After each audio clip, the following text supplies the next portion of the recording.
With politics seeming more and more volatile every day, understandably, a lot of people don't want them in their TV shows. Here's why that's a bad idea. While escapism is obviously fine, I don't think it would actually be beneficial to remove politics from our TV shows, at least where they're appropriate. More complex messages that can easily be misinterpreted or misunderstood obviously shouldn't be in a kid's show. What I'm more referring to is TV shows like House of the Dragon, Game of Thrones, and other forms of media like movies are consumed by adults, which I will be referring to consistently in this video. And I'm not saying that you have to watch these shows or movies even, but when I see people say stuff like leave real life politics out of insert show here, I tend to not agree. I would also like to preface this video by saying that you should take care of yourself and do what's best for your mental health. This is just a video where I present my arguments for why politics have a place in common media, and not a video where I tell you that you have to agree with my political stance or watch certain TV shows. So in reality, a lot of popular media that you may not have noticed has these political messages in them that are subtle and or unsubtle. While this fact doesn't prove my initial point, it does challenge the conception that politics being forced into media is a modern thing. A huge point against my argument here is that politics being fed this way is new, which makes it easier for people to reject it. People also tend to use this to justify the opinion that TV, movies, and whatever else is getting worse. I'll get into that later, but for now I'm gonna disprove that this just started happening. So the most famous example of this is Star Wars. While Star Wars had a lot of different inspirations, a good number of them are political. Imperial uniforms resembled German uniforms. Hoth was the name of a German officer, Hermann Hoth, who served in the cold regions in the eastern front of the war. Space battles took inspiration from dogfights in World War I and II, and George Lucas has also compared Palpatine's rise to power to that of Adolf Hitler. But probably the most important piece of evidence towards this is that Star Wars is an allegory of the Vietnam War. At the time, the war was pretty controversial, and a lot of young people and or just people in general were protesting it. And one of these people were George Lucas. He has said in interviews that America's the Empire and the rebels are the Viet Cong. And it's not like George Lucas is uptight about saying what his political views are either. He's condemned Nixon in the war multiple times. Well, the political backstory was written 30 years ago. It was written during the Vietnam War and in the Richard Nixon era. I didn't want to do a movie about how people take over democracy. I wanted to figure out how democracies give themselves over to tyrants. And, like after the Roman Senate killed Caesar, why did they turn the whole thing over to his nephew? OG Star Wars was created now with the same anti-American message. I'm sure people will say that this is just wokeism, but that's just speculation. As it stands, pretty much everyone loves classic Star Wars, even with its heavy-handed political messaging. Another series is the X-Men comics, which when created in the 1960s was made to represent prejudice. We all know the civil rights movements were very polarizing for the time, so memes were made to convey the idea of opposition of a specific group of people. While from what I've read, it's not specifically a one-to-one race allegory, but more of an allegory for prejudice just in general. For the comics to be made at the specific time is obviously political, and Stan Lee has even commented on this. It was a good metaphor for what was happening with the civil rights movements in the country at that time. There's obviously more examples I could pull from, but I'm sure you guys get the point. It seems natural that this is how it would be anyway. Controversial topics brings out emotions in people, and art is driven by emotion. George Lucas and Stan Lee probably felt very emotional about what was going on around that time, and they made art around it. All in all, political messaging isn't new, and it's not ruining entertainment. While yes, you can argue that the politics influencing modern media today are different and or worse, I think this is ignoring the context of what was going on back then as well. Back in the 60s, if you're pro civil rights, a lot of people just wouldn't agree, much like we have polarizing topics right now that will be irrelevant and non-controversial in 60 years as well, or at least I hope. A lot of people saw acts of equality as bogus and nonsensical, like a lot of the topics people argue about today. This isn't to say that gendered potato head man is as serious or as bad as racism, but people argued and thought about a lot of these things in the same ways. I would also argue in these instances specifically, they actually make the form of media better. Real world problems and implications help us connect to media and makes it more impactful. It's also possible that without these inspirations, these forms of media wouldn't even exist in the first place, or at the very least not be the same as they are now.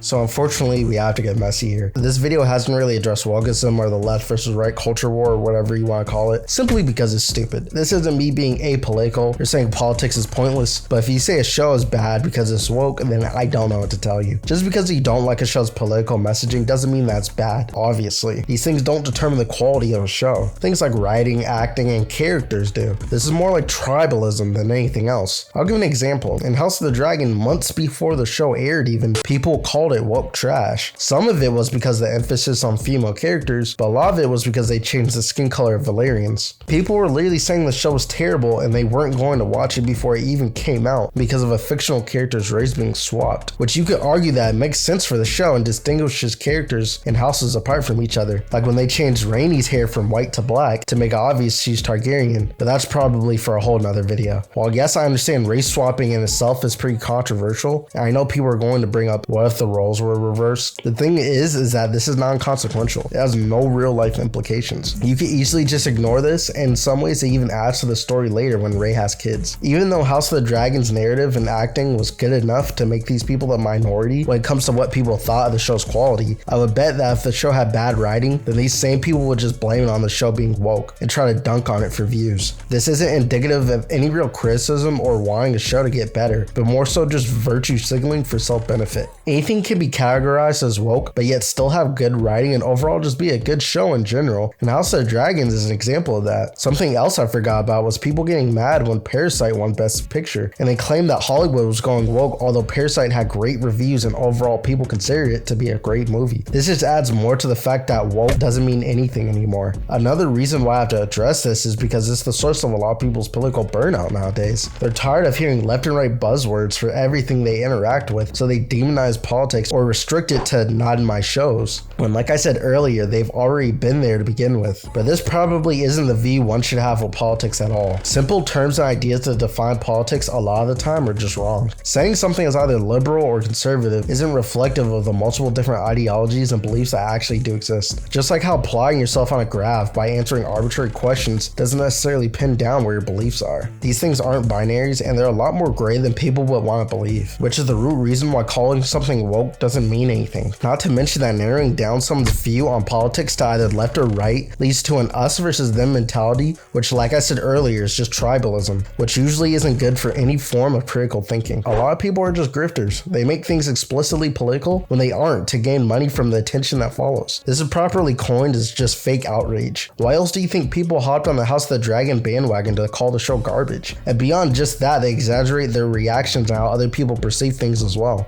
Most people don't care if the Valerians are black, but by making it seem like this is sort of a huge problem, they get views, even when what they're saying isn't reflective on reality. And this can also cause burnout when you think every show is trying to fit an agenda because some guy on YouTube told you so. My point is that this doesn't add to their credibility, and it only goes further to prove that they aren't making this type of content to critique, which is why when we're addressing politics and what we watch, this isn't the way to go about it.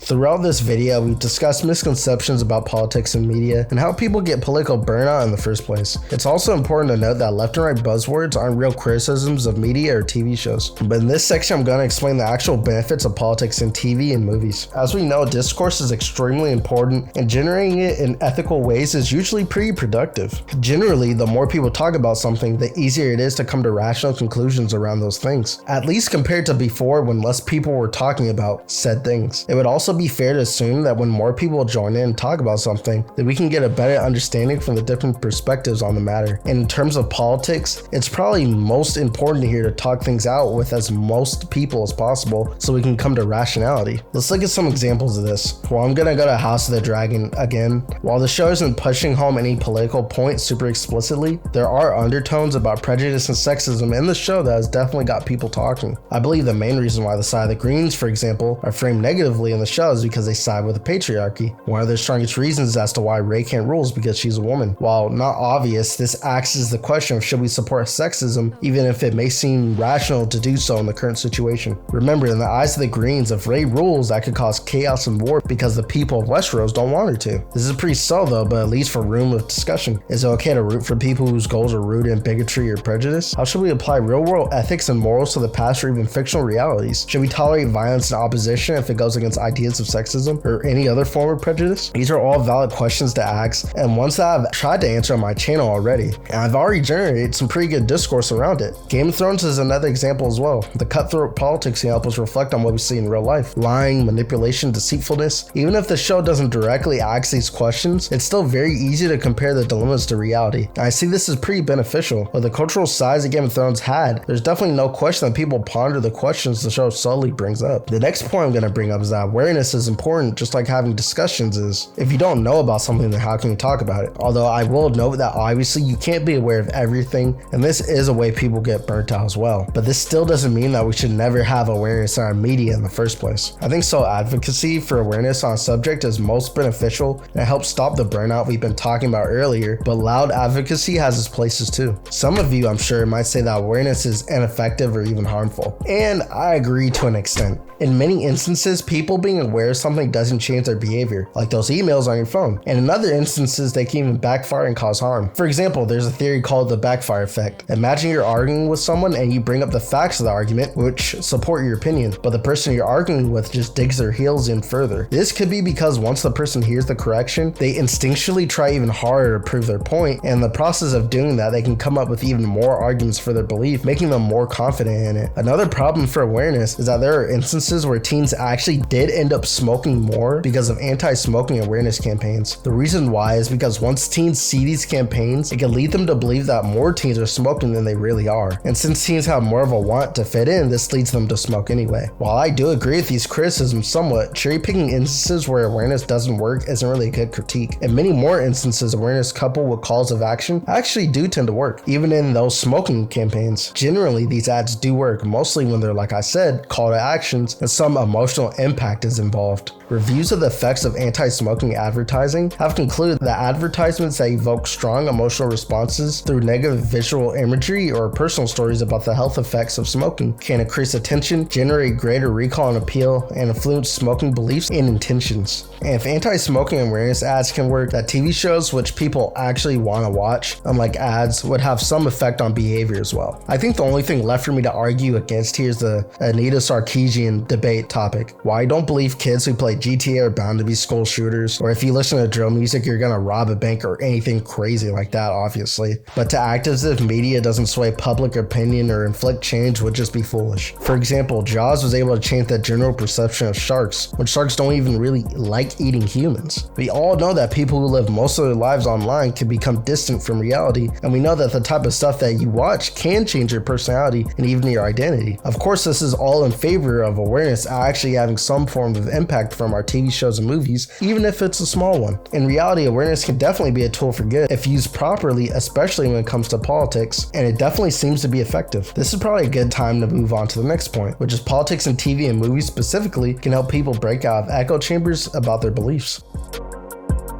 An echo chamber is when a person is in a space where their beliefs are the only thing they interact with and see. This is bad because in these spaces, people often don't think critically about things because they're never challenged. Even if their views are extremely problematic, they have no chance to change or even reflect on them. You may be saying that if TV shows show politics, then wouldn't that help contribute towards people falling into these echo chambers? Not necessarily. Echo chambers are usually created and enforced on social media. You can't really interact with TV and movies the same with people online. A show can't really validate my political feelings, at least in a personal way, like saying you're right about this or just saying based, but a person certainly can. And often what will happen is that these people will gather on forums where any differing opinion gets taken down or invalidated, reinforcing the status quo of the group. On a lot of sites, this is even encouraged to grow your following. A big one is YouTube, obviously, appealing to a certain group of people so they all can gather to your channel so they can gain validation on why they're right can be very lucrative. Another thing about social media which makes it different is the algorithm. Typically, people don't really want to see differing opinions, especially when they can help it. Naturally, this leads to algorithms filtering out any different opinions than your own, so you'll interact with the app more. And when you combine these two facts, it leads to apps suggesting large spaces where the only opinion they'll see are the ones they already have. And while yes, I'm sure some shows have led to echo chambers, the consumption of this type of media is often watched in a vacuum,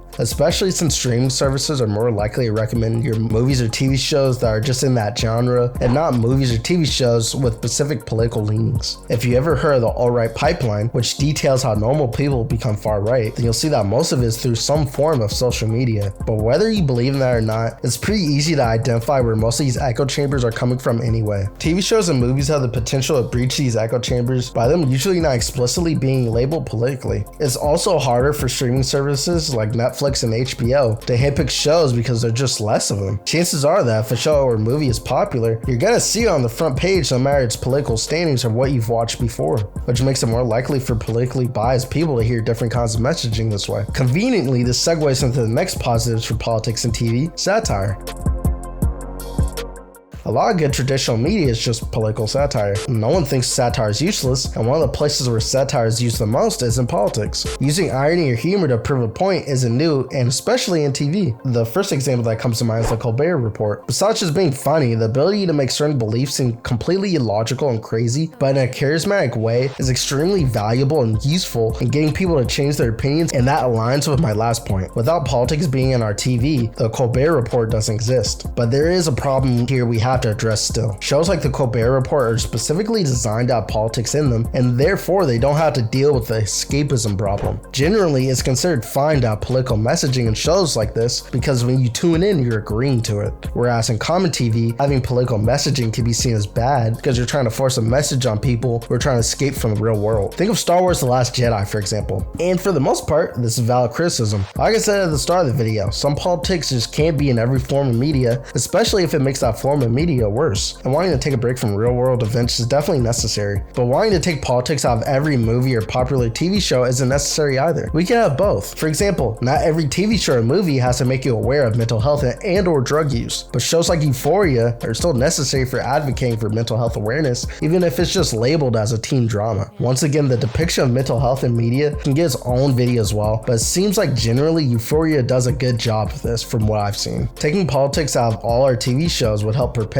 echo chambers and non-critical thinking. In reality, we need to see things that elaborate on foreign ideas that we don't think about, and especially when it comes to politics, which is extremely important. Like many things, I think this is more of a matter of moderation. It shouldn't be in everything, but in a lot of cases it's beneficial. This also isn't referring to company virtue signaling either. If you're a multi-billion-dollar company that's super pro-rights but you still use child labor, then that's obviously wrong as well, and I condemn that. But there are shows with genuine messages that shouldn't be ignored at the very least. Overall, the inclusion of politics in movies and TV adds spaces where people can find beliefs outside of their own, and it creates discussions and awareness for things that we should care about.